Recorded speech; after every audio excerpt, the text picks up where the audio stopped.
Hi, continuing our videos on Iamblichus' Exhortation to Philosophy text, chapter 11.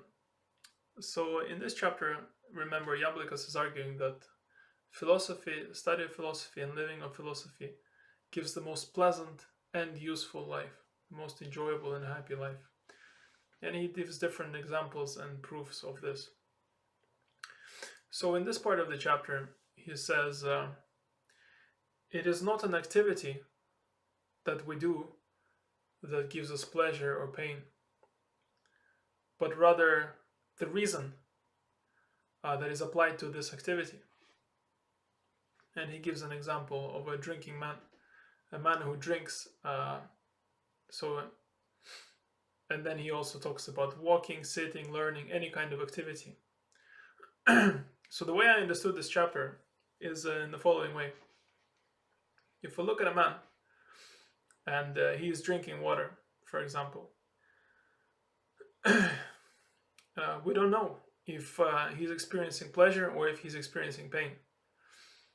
If he's very thirsty and he is drinking water and it's pleasant, then he's experiencing pleasure.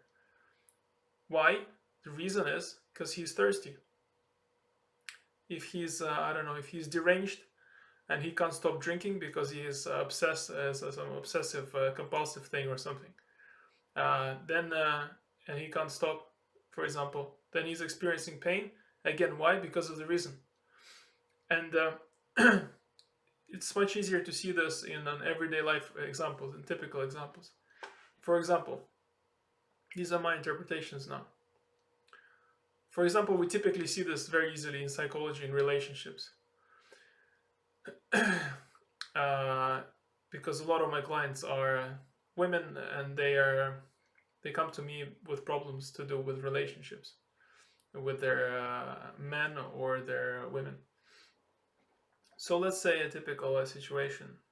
A woman comes to me and says she's very jealous of her husband, constantly jealous.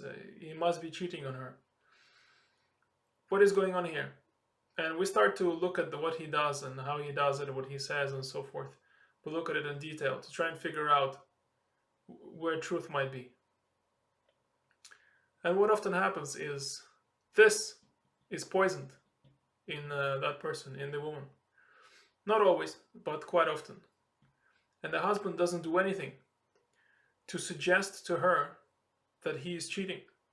He, for example, he's talking to a female colleague, for example, and she sends me the message. I read it, and there's nothing to suggest that he's flirting with her.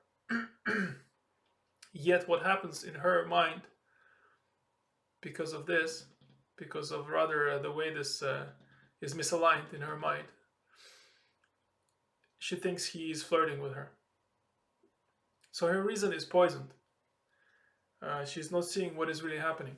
And we see this very often. And she starts to have scandals with him, conflicts, and so forth, out of nothing. And this happens in so many relationships. In almost every relationship, this goes on a smaller or a larger scale. What is happening? Essentially, just normal, typical activities that we do. If we observe them in another person, for example, how we experience them, how we interpret them, is influenced by how we reason, how developed our reasoning is generally.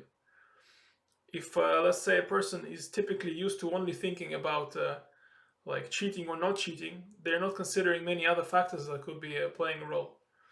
Their reasoning is not developed on that. Then their world will be black and white. And if they're insecure, they will start to experience a lot of pain in relationships, whoever they're in relationship with.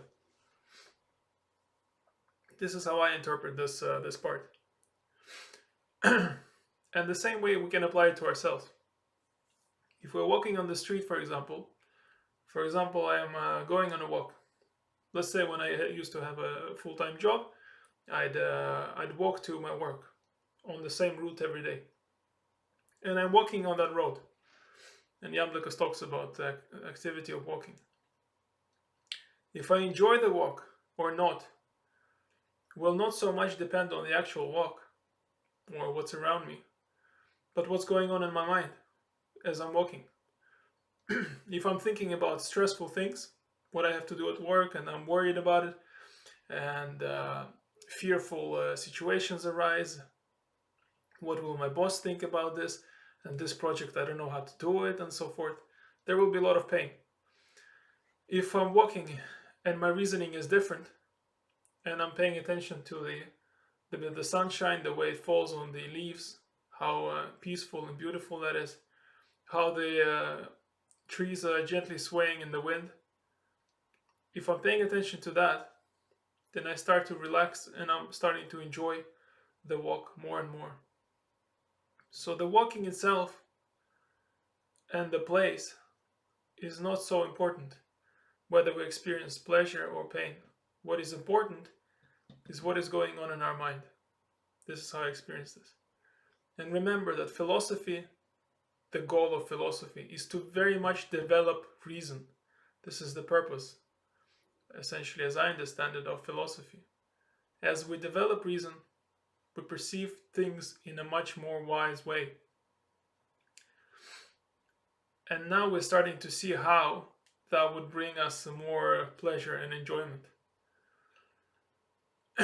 Essentially, if we think about life as consisting of things, and it could be activities, situations, and I would add here things, whatever the thing might be. My phone, for example. So we take a phone as a thing. Whether we enjoy this thing or not will depend pretty much mostly on this. Not on this so much, but on this. And I think in my other channel, in my Russian channel, I give an example of when I'm not talking about philosophy, it's just a psychology of happiness. I think I give an example of two men. One man is poor, and another man is rich. And the rich man buys a Bugatti, which is worth like $1 million, $2 million or whatever. Very expensive thing. Everything top notch, super quality. Leather seats, just cushiony, just amazing smell inside of this wealthiness and so forth. Beautiful dashboard and powerful engine and so forth. This man bought the Bugatti. And the poor man was saving up a lot of money and he bought a really, really crappy little car. I'm not gonna give any names of cars. Let's say a really horrible car and it's second hand. But he was saving up for it for like 2 years or like 3 years or whatever, 5 years. And he bought it. And we'll look at the enjoyment that these two people get from the cars that they have. And it will be hilarious. The poor man with the little crappy car will enjoy it so much more than the man who got the Bugatti. Even though Bugatti is a much more expensive, a much greater, better thing in a way. It doesn't make any sense. The poor man spent, I don't know, like, how much are poor cars? I don't have a car, so I don't know. Let's say he spent $10,000. He's been saving up for a very long time, and he got it. The Bugatti is worth millions. Of course, Bugatti should bring much more happiness than a $10,000 car. But we see the reverse situation. Why? Because of this. Because enjoyment and pleasure is not in the thing. The thing itself is neutral. As Iamblichus says in this chapter, it is in the reason that is applied to that thing. The reason that is applied, that is coupled with the cheap car that the man bought, is so powerful and so meaningful that this car is worth to him not 10,000, but it's indescribable because he was saving for years to get that car. He was overcoming hundreds, if not thousands, of impulses to spend a little money on different things. All of that added up, created such a powerful thing, and it's now attached to this car, that this car is it's immense value to him. While the rich man who bought the Bugatti, to him, the Bugatti means in a way nothing, or by comparison, it's nothing. If he didn't put any effort, any struggle into it. Um, so he will probably enjoy it. Of course, he'll enjoy it. It's an enjoyable possession, but the enjoyment will be nothing compared to what this guy who's riding this crappy $10,000 car will feel when he will sit in it. Even if the car is rotten and falling apart, he will sit in it and be overwhelmed by this power, because this power was generated and is present in this. And it makes sense platonically if we think about it, because this is higher than anything, any specific thing or activity. Reason is higher. So, of course, it will influence everything that's below it, whether it's a thing, like a car right now, or an activity or situation or anything else. This is how I interpret this. So, let us develop reason by study of philosophy, science that is designed specifically to develop reason. And thus, of course, we'll start to derive more pleasure, because this main thing will start to use it much more. Use it, it will grow and develop. Use it in the right way. That's how I understand this part of the chapter. So that's it. Let's do a little meditation now. And you can do any meditation you want. I'll do mine. And after that, we'll finish it.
Okay, a video will appear now on the screen. You can click it and continue watching this channel.